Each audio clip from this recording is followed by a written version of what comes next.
আমাকে ভোট না দেন বা দেন, কিন্তু গণভোটে অবশ্যই হ্যাঁ দিবে। আমরা অনেক রক্তের উপর দিয়ে কিন্তু এই জায়গায় এসেছিলাম। 2022 চলে গিয়েছে, চলে গিয়েছে। আমরা একটা আশা করে এখানে এসেছি যে বাংলাদেশের সবচেয়ে একটা সুন্দর সুষ্ঠু নির্বাচন হবে। যদি নির্বাচনটা সুষ্ঠু না হয় তাহলে বাংলাদেশের পরিস্থিতি আরো ঘোলাটে হবে এবং পরিস্থিতিটা অন্য দেশগুলো এখানে সুযোগ নেওয়ার চেষ্টা করবে। আর এই নির্বাচনটা সুষ্ঠু হওয়ার জন্য সবচেয়ে বড় যে মানুষগুলো দায়িত্ববোধের জায়গায় এবং যাদের হাতে চাবিকাঠিটা রয়েছে এগুলো আপনারা শিক্ষকরা, কারণ আপনাদের হাতে ব্যালট বক্সগুলো থাকবে, কেন্দ্রগুলো থাকবে এবং ভোটের আমানতটা আপনাদের হাতে থাকবে। আমরা তো আপনাদের কাছে শিক্ষা নিয়েছি। আমি কয়েকদিন আগে ভার্সিটি থেকে বের হয়েছি।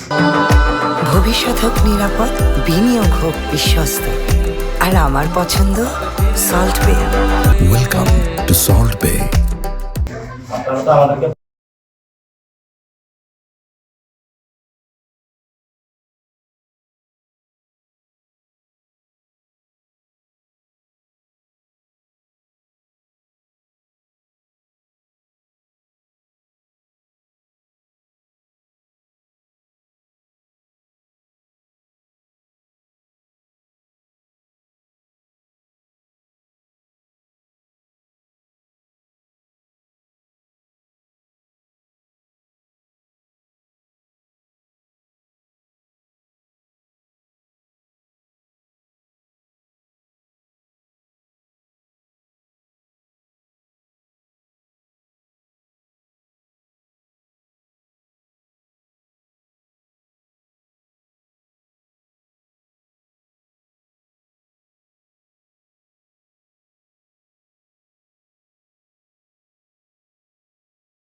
আমি আমি কিন্তু অন্য জায়গায় ইলেকশন করতাম।